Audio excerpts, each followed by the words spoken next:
Florida health officials declare public health emergency for hepatitis A. Martin and Brevard counties are among 17 in Florida critically impacted by the hepatitis A virus. They're the main concern for Florida Department of Health officials and the reason the state Surgeon General declared a public health emergency Thursday evening. Florida Surgeon General Dr. Scott Rivke said Friday he believes the declaration will make people take the matter more seriously.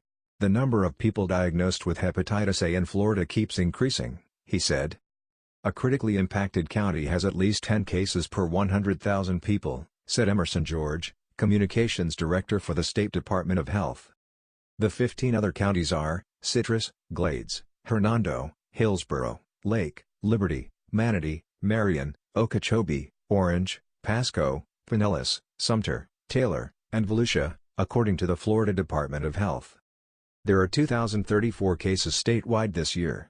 Pasco County leads the state with 358 cases, followed by Pinellas with 328, Volusia with 179, Orange with 140 and Marion with 109, according to the state health department. Brevard County has 64 cases and St. Lucie County has 30 cases. Martin County, with 32 cases of the virus, also has had 4 deaths attributed to it.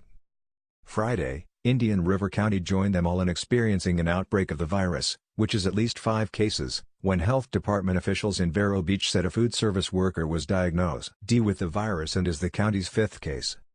Why public health emergency? During a public health emergency, public and private places and businesses are asked to sanitize their bathrooms at least once per day with a solution of 1 2/3 cups of chlorine bleach per gallon of water or another cleaning product that specifically details it kills the virus. Our new recommendations really have guidance for sanitation of public facilities, which should help lessen the risk of hepatitis A remaining in services, Rivke said.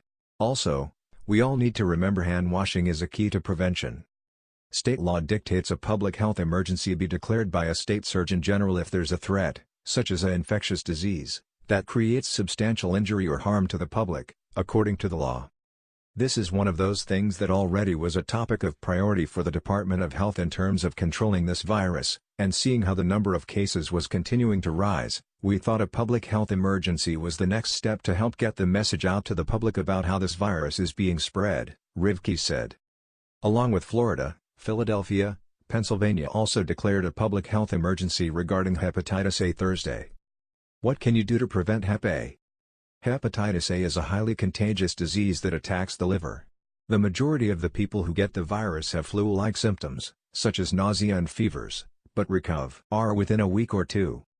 A person is considered part of the high-risk population for catching the virus if they are homeless, use intravenous drugs, have an underlying health condition, travel to countries where hepatitis A is common, or if they are men who have sexual relations with other men. Rivke said based on what the state has learned from other states dealing with the virus, 80% of the high-risk population has to be vaccinated for the number of cases in Florida to start to decline. As of Friday afternoon, he said the state isn't near the 80%, but he believes it eventually will be. Rivke's declined to say what percentage of the state's high-risk population is vaccinated. This is going to be a multi-month effort to get to that point, he said. We have a ways to go. Recently, he said, officials at the Centers for Disease Control and Prevention told him they're impressed with how the state has worked to stop the spread of the virus. We have developed foot teams that will actually go into areas of homelessness where we can vaccinate individuals, he said. Then they are going to jails where we can vaccinate individuals who may be at risk there. The teams have primarily been used on the west coast of the state.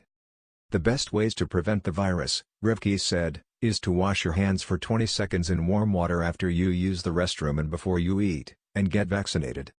As of Friday afternoon, Rivke said the state has a plentiful supply of vaccines for the public.